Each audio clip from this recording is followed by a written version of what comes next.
Mission تیار ہو چکا اس mission کے خلاف جو آسمانی مشن اللہ کا تھا. یعنی کوئی یہ نہیں کہہ سکتا تھا رسول کے سامنے کھڑے ہو کر کہ آپ نے ان کو کیوں بنایا ہے، ہم ان سے زیادہ عالم ہیں. کوئی نہیں کہہ سکتا تھا، اس لیے کہ سب کو معلوم تھا کہ علم کا مرکز ہے یہ علم کا مرکز ہے. صرف پروپیگنڈے کے ذریعے ہم تخت حاصل کر سکتے ہیں، حکومت بنا سکتے ہیں. تو اگر مان لیا گیا تو کیا ہوگا؟ اس لیے کہ 2.5 لاکھ کے مجمع نے سنا ہے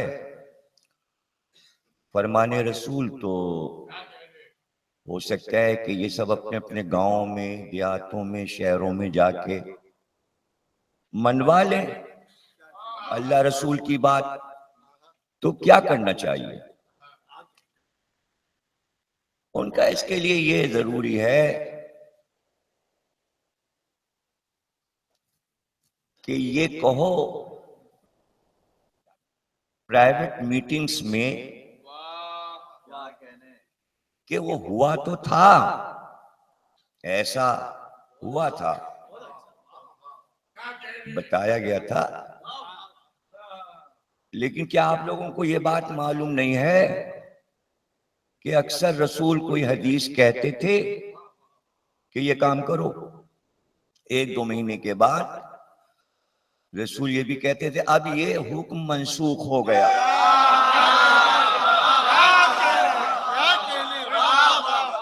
اور کبھی ایسا ہوتا تھا اللہ کوئی آیت بھیجتا تھا، کچھ دن اس پہ عمل ہوتا تھا، پھر پیغمبر کہتے تھے یہ آیت منسوخ ہو گئی. تو 1 مہینے میں ہم آرام سے یہ کام کر سکتے ہیں. گھر گھر جا کر کو وہ جو ہوا تھا نا غدیر میں منسوخ ہو گیا،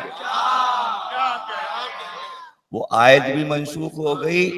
اور جو کچھ پیغمبر نے فرمایا تھا کہ اے مسلمانوں میرے بعد تمہارے حاکم علی ہیں، یہ پیغام منسوخ ہو گیا.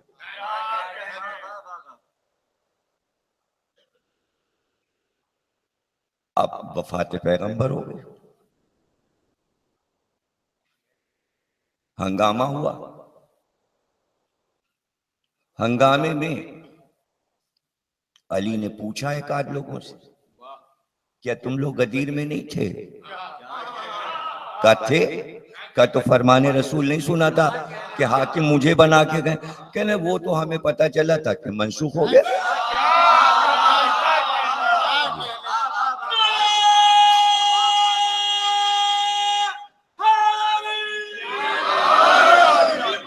منسوخ ہو گیا.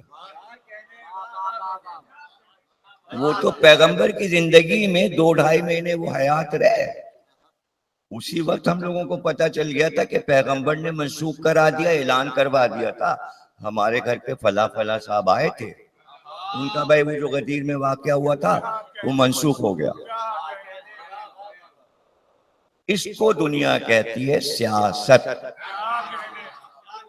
اب آپ نے اتنی دیر میں یہ کیوں نہ سوچ لیا کہ اس کا جواب علی کے پاس کیا تھا؟ وہ جواب ہی نہیں ہے اس کا. ابھی اس کا کیا جواب ہے؟ بھائی ایک آدمی کو بتایا گیا کہ منسوخ ہو گیا ہو تو اب علی کیا کریں؟ تو اب جو آپ یہ سوچتے رہتے ہیں نا کہ اس کا جواب لات بھوسا تھپڑ تھا، بولے کیا سب کی پٹائی کرتے علی؟ بولے کیا کرتے؟ بھائی اس کا جواب تھا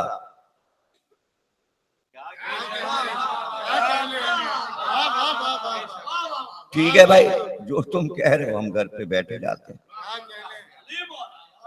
علی بیٹھ گئے، خاموش ہو گئے. 1 کو مارتے، 2 کو مارتے، 3 کو مارتے، پھر یہ پروپیگنڈا اجی صاحب سب کو مار رہے ہیں، اللہ نے انہیں منسوخ کر دیا تو غصہ آ رہا.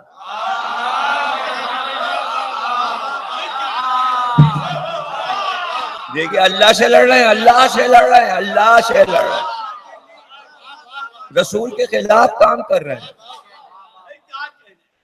اس لیے کہ سب کے تو دماغ میں بیٹھ گیا نا۔ تو اب یہ ناسخ و منسوخ یہ ایک علم ہے قرآن کا، جو عبور حاصل کرتا ہے قرآن پہ تو اس کو پتہ ہے کون کون سی آیتیں قرآن میں منسوخ ہو چکی ہیں، اب وہ احکامات نہیں ہیں۔ تو دو طرح کی آیتیں ہیں قرآن میں، ایک ہے محکم اور ایک ہے منسوخ، اور ایک ہے متشابہ۔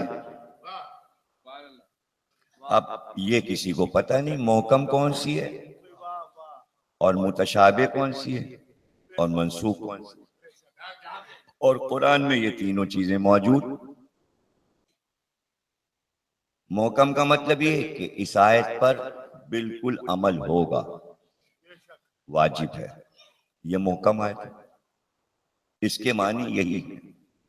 متشابہ وہ ایسی آیت ہے کہ اس کے معنی کچھ بھی ہو سکتے ہیں، یہ بھی معنی ہو سکتے ہیں، یہ معنی بھی ہو سکتے ہیں، یہ ہے متشابہ۔ اس میں طے نہیں ہے کیا معنی ہے، اور ناسخ یعنی یہ حکم منسوخ ہو گیا، اس پہ اب عمل نہیں کرنا۔ تو اب یہ بات کون جانے؟ یہ جاننے والا بھی ایک ہی ہے،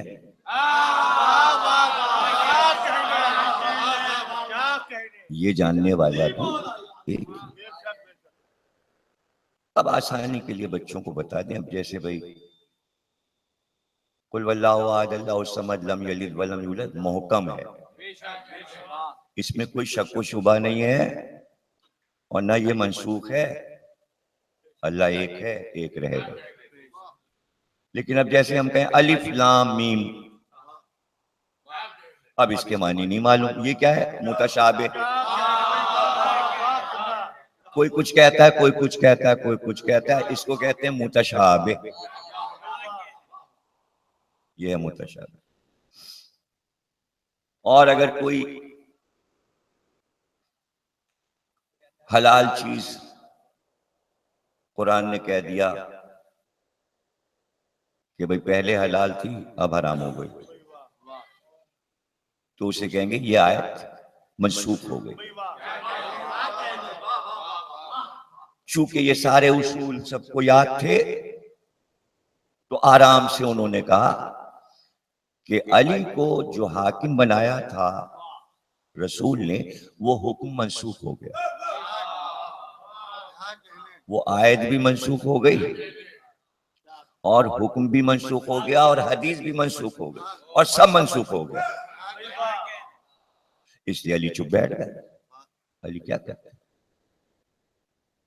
تو اب ظاہر ہے کہ جب کبھی آگے گفتگو آئے گی تو آرام سے یہ کہہ دیا جائے گا، ہاں اپنی ذاتی خواہش تو تھی محمد کی کہ علی کو مسلمانوں کا حاکم بنایا تھا، اللہ کی مرضی نہیں تھی۔ اگر اللہ کی مرضی ہوتی تو علی بنا نہ دیے جاتے اور سمان نہ لیتے، یعنی عوام کا نہ ماننا مرضی الہی ہے۔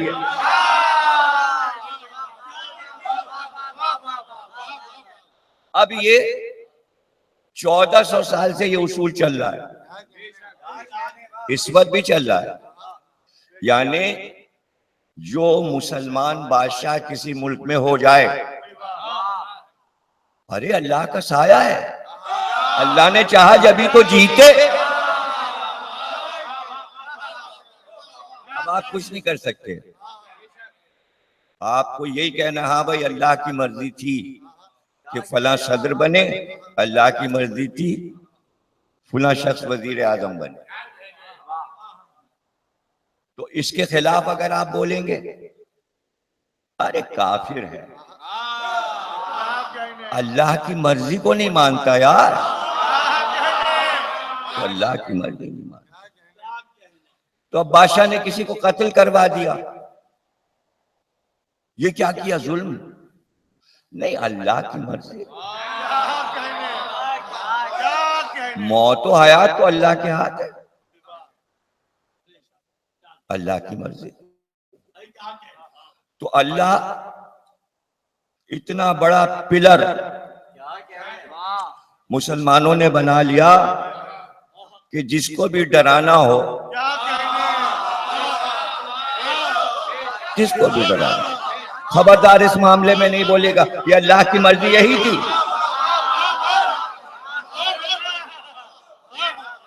اب آپ بتائیے کہ جب اتنے پروپیگنڈے ہو چکے ہوں اور جہاں دلائل پہ دلائل موجود ہوں امت کے پاس، اب بتائیے آل محمد کیا کریں یہ سمجھا دیجیے. اب آل محمد کیا کریں؟ تو لامحالہ یہ بات طے ہو گئی کہ اب تخت جو ہے وہ آل محمد نہیں پائیں گے. یعنی جو ترکیب طے کر لی تھی پروپیگنڈے کے تحت، سب کو ہم خیال بنا لیا تھا، سب کامیاب ہو گئے، سب کامیاب ہو گئے، اور تخت سے بہت دور آل محمد کو کر دیا گیا. کسی حدیث، کسی بھی حدیث کو آپ کہیے بھائی علی کا علم، ان کا علم دلیل حکومت نہیں ہے. اس لیے کہ یہ بات تو پہلے سے پکائی جا چکی ہے، اس لیے کوئی فیور بھی نہیں کرے گا. نہیں، یہ کوئی ضروری نہیں ہے کہ وہ سب کچھ جانتا ہو وہی تخت پہ بیٹھے. تو اب یہ بات بھی ذہن سے نکل گئی کہ اب علم کی بھی ضرورت نہیں. تو آگے اسی طرح بات بڑھتی چلی جا رہی. اب ہم نے اصول بنا دیے، دیکھیے ہم نے اصول بنا دیے. مسئلہ تھا امت کو چلانے کا، اور اہم بات کیا ہے؟ پیٹ پالنا. اس کا ہم نے انتظام کر دیا. اللہ نے چاہا ہم تخت پہ بیٹھ گئے.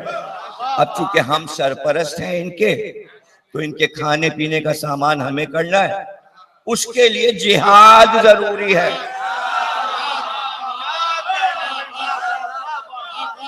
ہاتھ پہ ہاتھ رکھ کے گھر میں بیٹھو گے تو روٹی کیسے آئے گی؟ اس لیے تلوار لگاؤ اور چلو. اور جو بھی آس پاس کے ملک ہیں چلو حملہ کرو. بھئی یہ کیا کر رہے ہیں آپ؟ اسلام پھیلا.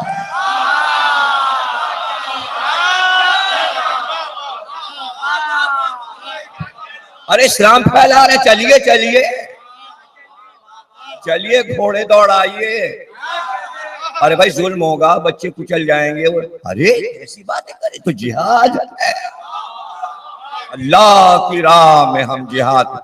تو وہ ارے وہ کافر ہیں، ماریے ان کو، اور ان کا مال وہ تو جائز ہے، سب لوٹ کے لے آئی، ان کو مار ڈالیے، مال لے لیجئے. اور جو کلمہ پڑھ لیں تو ٹھیک ہے پڑھ لیں، لیکن غلام رہیں گے. ہم انہیں بازاروں میں بیچ سکتے ہیں اور وہی ہماری خدمت کریں گے، وہی گھر کے نوکر کہلائیں گے، اس لیے کہ یہ سیاسی قیدی ہیں.